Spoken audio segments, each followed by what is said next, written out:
ವೀಕ್ಷಕರ ಕರ್ನಾಟಕ ರಾಜ್ಯ ರೈತ ಸಂಘ ಮತ್ತು ಹಸಿರು ಸೇನೆ ಉಚ್ಚವನಹಳ್ಳಿ ಮಂಜುನಾಥ ಬಣದ ಜಿಲ್ಲಾಧ್ಯಕ್ಷರಾದ ಕೆ ದೇವೇಂದ್ರ ಮತ್ತು ರೈತ ಸಂಘದ ಪದಾಧಿಕಾರಿಗಳ ನೇತೃತ್ವದಲ್ಲಿ ಬಳ್ಳಾರಿ ಜಿಲ್ಲೆ ಸಂಡೂರು ತಾಲೂಕು ತಾರಾನಗರ ಗ್ರಾಮದ ಹೊರವಲಯದಲ್ಲಿರುವ ದಿವ್ಯಜ್ಯೋತಿ ಕಾರ್ಖಾನೆಯ ಧೂಳಿನಿಂದ ಕಾರ್ಖಾನೆ ಸುತ್ತಮುತ್ತಲಿರುವ ರೈತರ ಜಮೀನುಗಳು ಸಂಪೂರ್ಣ ಹಾಳಾಗಿದ್ದು ಇದಕ್ಕೆ ಪರಿಹಾರ ನೀಡಬೇಕೆಂದು ಆಗ್ರಹಿಸಿ ತಾರಾನಗರ ಗ್ರಾಮದ ನೂರಾರು ರೈತರು ಸಂಡೂರು ತಹಸೀಲ್ದಾರರಿಗೆ ಮನವಿ ಸಲ್ಲಿಸಿದರು.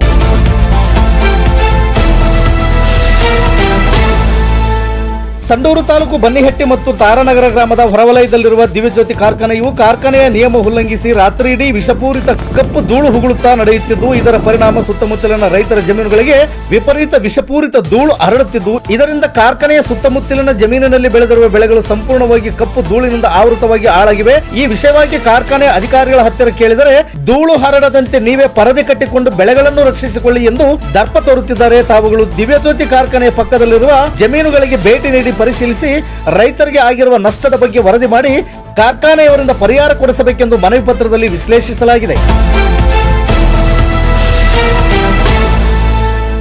ಮನವಿ ಸ್ವೀಕರಿಸಿದ ತಾಲೂಕು ದಂಡಾಧಿಕಾರಿಗಳು ಮಾತನಾಡಿ ಈ ವಿಷಯಕ್ಕೆ ಸಂಬಂಧಪಟ್ಟಂತೆ ಜೆಡಿ ಇಂಡಸ್ಟ್ರಿ ಮತ್ತು ಸಂಬಂಧಪಟ್ಟ ಇಲಾಖೆಯವರಿಗೆ ಪತ್ರದ ಮೂಲಕ ಮಾಹಿತಿ ಪಡೆದು ನಷ್ಟ ಉಂಟಾಗಿರುವ ರೈತರಿಗೆ ಅನುಕೂಲವಾಗುವ ನಿಟ್ಟಿನಲ್ಲಿ ಕ್ರಮ ಕೈಗೊಳ್ಳುವುದಾಗಿ ಮಾಧ್ಯಮದ ಮೂಲಕ ತಿಳಿಸಿದರು.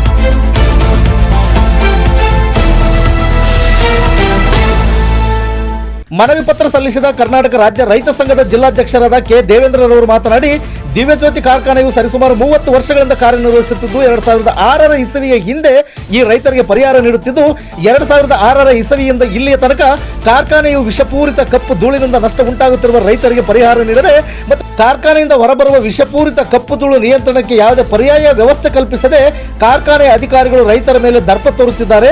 ಕಾರ್ಖಾನೆಯ ವಿಷಪೂರಿತ ಕಪ್ಪು ಧೂಳಿನಿಂದ ನಷ್ಟ ಅನುಭವಿಸುತ್ತಿರುವ ಕಾರ್ಖಾನೆಯ ಸುತ್ತಮುತ್ತಲಿರುವ ನೂರಾರು ಎಕರೆಯ ರೈತರಿಗೆ ಕೂಡಲೇ ಪರಿಹಾರ ನೀಡದೆ ಹೋದಲ್ಲಿ ಮುಂದಿನ ದಿನಮಾನಗಳಲ್ಲಿ ರಾಜ್ಯಾದ್ಯಂತ ರೈತರು ಸೇರಿ ಕಾರ್ಖಾನೆಯನ್ನು ಮುತ್ತಿಗೆ ಹಾಕುತ್ತೇವೆ ಎಂದು ಕಿಡಿಕಾರಿದರು. ಈ ಸಂದರ್ಭದಲ್ಲಿ ತಾರಾನಗರ ಗ್ರಾಮದ ರೈತರಾದ ಹನುಮಂತ, ರಾಮಚಂದ್ರ, ಕೋರಿಯಂಕಪ್ಪ, ರೇಣುಕಮ್ಮ, ಹುಲಿಗೆಮ್ಮ, ಸುಡುಗಾಡಿ ಸೇರಿದಂತೆ ನೂರಾರು ರೈತರು ಉಪಸ್ಥಿತರಿದ್ದರು.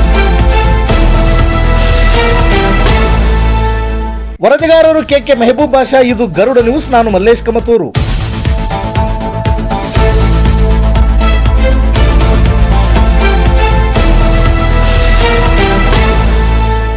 ಇವರ ವತಿಯಿಂದ ಏನು ಬನ್ನಿಹಟ್ಟಿ ಗ್ರಾಮದ ದಿವ್ಯಜ್ಯೋತಿ ಕಾರ್ಖಾನೆಯ ಸುತ್ತಮುತ್ತಲಿನ ಜನರಿಗೆ ವಿಷಪೂರಿತ ಹೊಗೆ ಮತ್ತು ಧೂಳಿನಿಂದ ಏನು ರೈತರಿಗೆ ನಷ್ಟ ಆಗಿದೆ, ಇದು ಪರಿಹಾರ ಕೊಡಿಸ್ಬೇಕಂತ ಏನು ಮನವಿ ಸಲ್ಲಿಸಿದ್ದಾರೆ. ಇದ್ರ ವಿಚಾರವಾಗಿ ಜೆಡಿ ಇಂಡಸ್ಟ್ರಿ ಮತ್ತು ಸಂಬಂಧಪಟ್ಟ ಇಲಾಖೆಗೆ ಒಂದು ಲೆಟರ್ ಮಾಡಿ ಅವ್ರನ್ನ ಕರೆಸಿ ಕಾನೂನು ಪ್ರಕಾರ ಇವ್ರಿಗೇನು ಅನುಕೂಲ ಮಾಡಿಕೊಡೋದೈತೆ ಅದನ್ನು ಮಾಡೋ ವ್ಯವಸ್ಥೆ ಮಾಡ್ತೀವಿ. ನನ್ನ ಹೆಸರು ಕೆ ದೇವೇಂದ್ರ ಅಂತ, ಕರ್ನಾಟಕ ರಾಜ್ಯ ರೈತ ಸಂಘ ಉಚ್ಚವನಹಳ್ಳಿ ಮಂಜುನಾಥ ಬಣದ ಬಳ್ಳಾರಿ ಜಿಲ್ಲಾಧ್ಯಕ್ಷನಾದ ದೇವೇಂದ್ರ ಅಂತ. ಈಗೇನು ರೈತರು ಬಂದಿದ್ದಾರೆ, ಯಾವಕ್ಕೋಸ್ಕರ ಬಂದಿದ್ದಾರೆ, ಏನು ಮನವಿ ಪತ್ರ? ಬನ್ನಿಹಟ್ಟಿ ಗ್ರಾಮದ ಗ್ರಾಮ ಪಂಚಾಯತ್ ವ್ಯಾಪ್ತಿಯಲ್ಲಿ ಬರುವಂಥ ಸುತ್ತಮುತ್ತಲಿನ 100-150 ಎಕರೆಯಲ್ಲಿ ಉಳುಮೆ ಮಾಡುತ್ತಿರುವಂಥ ಸಾವಿರಾರು ರೈತರು ಪಕ್ಕದಲ್ಲಿರುವಂಥ ದಿವ್ಯಜ್ಯೋತಿ ಕಾರ್ಖಾನೆಯವರು ಆ ಕಾರ್ಖಾನೆ ನಡೆಸುತ್ತಿರುವುದರಿಂದ ಆ ಧೂಳಿನಿಂದ ಆ ಬೆಳೆಗಳ ಮೇಲೆ ಕಪ್ಪು ಹೊಗೆಯನ್ನು ಕೂತು ಆ ಬೆಳೆ ನಾಶವಾಗಿರುವುದ ಕಾರಣ ಆ ಸುತ್ತಮುತ್ತಲಿನ ರೈತರಿಗೆ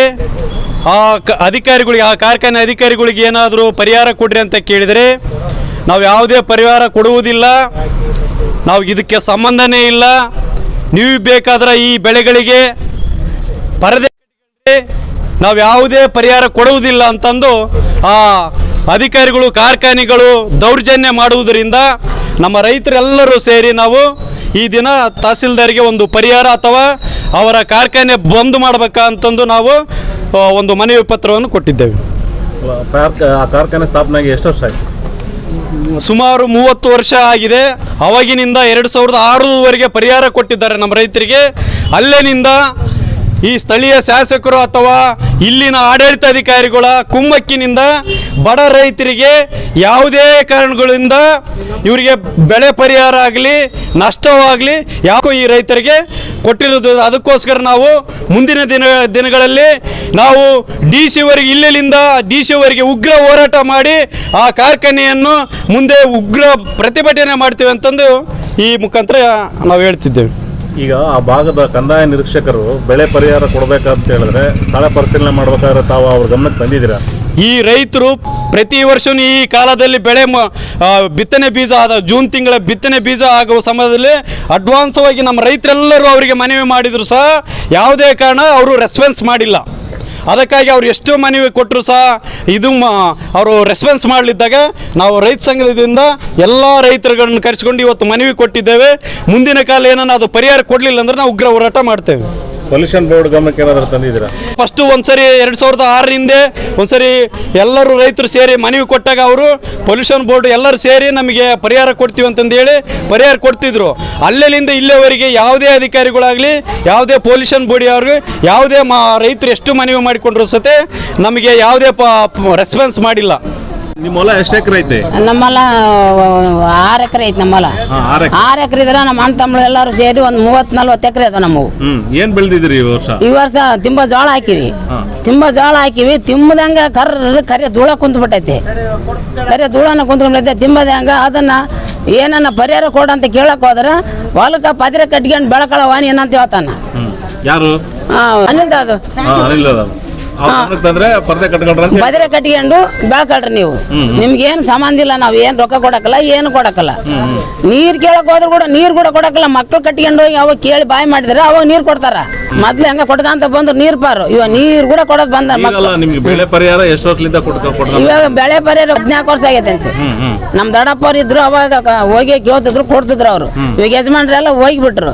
ಇವಾಗ ಯಜಮಾನ್ರೆಲ್ಲ ಬರೀ ಹುಡುಗರೇ ಇರೋದು. ಇವಾಗ ಹುಡುಗರು ಕೇಳಕ್ ಹೋದ್ರೆ ಅದಕ್ಕೆ ನಿಮ್ಮ ಹೊಲಕ್ಕೆ ಪದ್ರೆ ಹಾಕೊಂಡು ಬೆಳಕಳ್ರಿ ಅಂತ ಹೇಳ್ತಾನ. ಈಗ ನೀವು ಬೆಳೆದಿರೋ ಬೆಳೆ ಸಿಗದತಾ ಸಿಗಲ್ಲ? ಏನು ಸಿಗದೇ ಇಲ್ಲ ಸರ್, ನಿಮ್ಮಂಗೆ ಇಲ್ಲ. ಅದನ್ನ ಬೆಳೆದು ಬಳೆರ್ಗೆ ಹಾಕೊಂಡು ಹೋಗಿ ಕುರಿ ದಾನಕ್ಕೆ ತಿಳಿದಾಡಕ್ಕೆ ಹಾಕೋದು ಬರೋದು. ನಾವು ರೊಕ್ಕ ಕೊಟ್ಟು ಮತ್ತೆ ಕೊಂಡ್ಕೊಂಡು ತಿಂಬೋದು. ಅವ್ನು ತಿಮ್ಮಂಗೆ ಇಲ್ಲ. ನಾವು ವೆಂಕಪ್ಪ, ನಮ್ಮ ಹೆಸರು. ಎಷ್ಟು ಎಕರೆ ಐತಿ ನಿಮ್ಮ ಜಮೀನು? ನಮ್ದು 12 ಎಕರೆ ಐತೆ ಸರ್. ಏನು ತಮ್ಮ ಹೆಸರು ಹೇಳ್ರಿ? ನಮ್ಮ ಹೆಸರು ಹನುಮಂತ ಅಂತೇಳಿ. ಹೌದಾ, ನೀವು ಯಾವ ಊರವರು? ನಾವು ತಾರಾನಗರ. ಅಲ್ಲಿ ದಿವ್ಯಜ್ಯೋತಿ ಬಗ್ಲಿಗೆ ಎಷ್ಟು ಎಕರೆ ಜಮೀನು ಐತಿ ನಿಮ್ದು? ಸರ್ ನಾವೊಂದು 2 ಎಕರೆ ಐತೆ. ಮತ್ತು ಒಂದು ನಮ್ಮ ಮಾಮವ್ರದ್ದು ಒಂದು 22 ಎಕರೆ ಐತೆ. ಅಷ್ಟು ಎಕರೆ ಜೋಳ ಎಲ್ಲ ಬಿತ್ತಿದ್ದು ಸರ್. ಆ ಜೋಳದಿಂದ ಇಷ್ಟು ಕರಿಯೋದೊಳ ಕುತ್ಕೊಂಡು ಅಷ್ಟು ಅನಾಹುತ ಆಗಿಬಿಡುತ್ತೆ ಸರ್. ಅದು ತಿನ್ನೋಕ್ಕೂ ಬರೋಂಗಿಲ್ಲ. ಆದರೆ ನಮಗೆ ಪರಿಹಾರ ಕೊಡ್ಲಿದ್ರೆ ಪರವಾಗಿಲ್ಲ, ಆ ಕಂಪ್ನಿ ನಮಗೆ ಬಂದಾಗಬೇಕು ಅಷ್ಟೇ. ಆ ಕಂಪ್ನಿ ನಮ್ಗೆ ಎಷ್ಟು ನಷ್ಟಗಳು ಆಗ್ಯದ, ಭಾಳ ಎಲ್ಲ ಅನಾಹುತಗಳಾಗ್ಯದ. ನಮಗೆ ಆರೋಗ್ಯ ಸಮಸ್ಯೆ ಭಾಳ ಆಗೈತೆ. ಭಾಳ ಇಷ್ಟಕ್ಕೊಂದು ಆರೋಗ್ಯವನ್ನು ಹೊಲ್ದಕ್ಕೆ ಹೋಗಿ ಬಂದರೆ ನಮ್ಮ ಆರೋಗ್ಯ ಸಮಸ್ಯೆ ಭಾಳ ಆಗಿದೆ. ನಾವು ರೈತರು ಬೆಳೆಯಂಗಿಲ್ಲ ಸರ್, ಅಷ್ಟು ಬೆಳೆದಿದೆ. ಇವಾಗ ಎಷ್ಟೋ ಸರ್ ನಾವು ವರ್ಷಾಲು ಬಿತ್ತನೆ ಟೈಮಿಗೆ ಎಷ್ಟೋ ಸರಿ ನಾವು ಮನವಿ ಮಾಡಿದ್ದೀವಿ. ಅವ್ರು ಬರಲಿ ಇವ್ರು ಬರಲಿ ಅಂತಾರೆ. ನಮ್ಗೇನು ಇದು ಮಾಡಲ್ಲ ಸರ್. ಯಾರಿಗೆ ಮನವಿ ಮಾಡಿದ್ರಿ? ಅವರು ಕಂಪ್ಲೇಂಟ್ ಮಾಡ್ತಾರೆ. ಅವರು ದಾದಂತೂ ಸಿಗಲ್ಲ ಸರ್ ಜಲ್ದಿ. ಅವರು ಕಂಪ್ಲೇಂಟ್ ಮಾಡಿದ್ರೆ ಅವ್ರು ಬರ್ತಾರೆ, ಇವಾಗ ಬರ್ತಾರೆ, ಮಾತಾಡ್ತೀವಿ ಅದು ಇದು ಅಂತ ಹೇಳ್ತಾರೆ.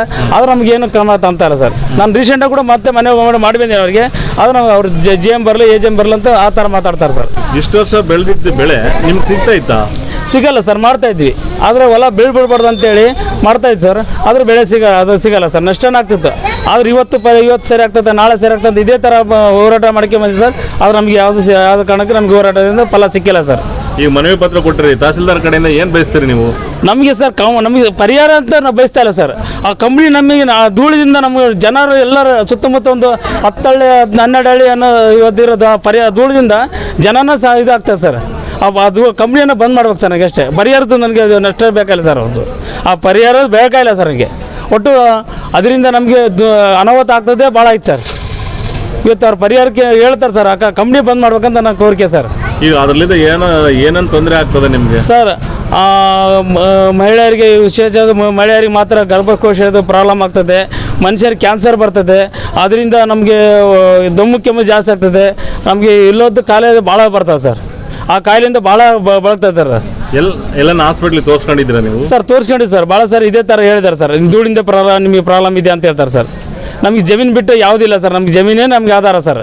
ಅದರಿಂದ ಈ ಥರ ಅನ್ಯಾಯ ಆಗ್ತದೆ ಸರ್.